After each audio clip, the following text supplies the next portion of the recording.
এটা তোমার এখানে ছিল, তোমার পয়সা ছিল? আরে পয়সা তুই কি নিবি? कौन सब्जेक्ट না তোমার তো বলে মনে হয় আমার না। মনে হয়নি কার ওটা, তাহলে মালগুলা কার? মালগুলা তোমার হতে পারে, হ্যাঁ, কিন্তু পয়সাটা তো ওখানে আমার পড়েছিল না। তো পয়সাটা ব্যাগের ভিতরে হাওয়াতে ঢুকে যেতে পারে। আমাদের তো মাল তো ওখানে রাখছে, আমার পয়সা নেই, আবার কার পয়সা? না এইদিকে পড়েছিল, ওই যে এইদিকে। আরে বাবা, বাতাসে মাল প্যাক করছিল, এখানে ছিল, পাতা আনতে গেছে, আমি দাঁড়িয়ে আছি এখানে। তোর শুনে अच्छा हमको सिखा रिया है। আমি তক্ক করতে যাবো কেন? পয়সা তোমার ছিল?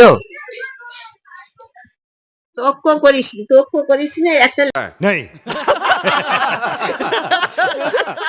লোক মাল প্যাক করে এক্ষুনি গেছে পাতাটা আনতে, ফলে তার পয়সাটা পড়ে গেছে। এবার আমি কি খেয়াল করে বসে আছি এখানে?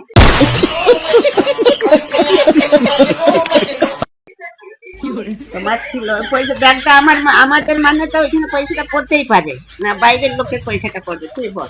সেটা আমি বুঝতে পারছি, কিন্তু তাহলে- তুমি সাদাই বুঝেছিল, পয়সা ছিল, আমি খেয়াল দেখলাম করিনি। এটাই পয়সাটা ছিল। এবার পয়সাটা দেখো এখানে দিয়েছে, আমাদের হলে এখানে বাতাসে ঢুকে গেছে, লোড জিনিস তো।